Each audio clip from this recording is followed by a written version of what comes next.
আম্মু, তুমি রান্না বাড়ি বাদ দিয়ে কি করিচ্ছেন? ওই যে হাসান বাবু অনেকক্ষণ থেকে লেগেছে ইয়া খেতে, পাকান পিঠে খেতে। অল্প একটু চিনি ছিল, ওই চিনি দিয়ে আবার বানাচ্ছি পাকান। তোমার তো গরমে শেষ তুমি। রান্না করবো জি, ও, এই জন্য গরম লাগছে। কি কি রান্না করলেন আজকে এই হুম? যেগুলা পুঁই শাকের ভর্তা আর হচ্ছে এই যে সসের তরকারি হয়ে ছোট গেছে। মাছের? ছোট মাছের। বিরক্তিকর। খাস না তুই, খাওয়া লাগবে না, আমরা খাবো। তাই খায় খাম না।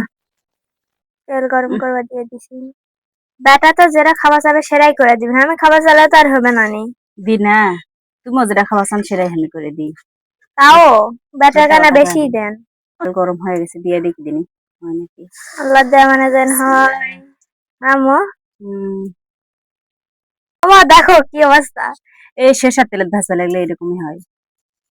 আমার আম্মু এই তেলের মানে ফেনা ওঠার কারণে দেখতে পাইনি কি অবস্থা হয়ে গেছে, আম্মু দেখাও। দেখা পাইনি যে। এই দেখ কি অবস্থা, এই গেল। তাই দে আমার মা জীবনে পাকান বানাতে শিখলো না। আটার গোল্লা পাতলা হয়েছে, এবার দেখো হয়নি। হয়েছে। যেরকম হোক হয়েছে তো, হ্যাঁ। খাওয়া হলে হলো।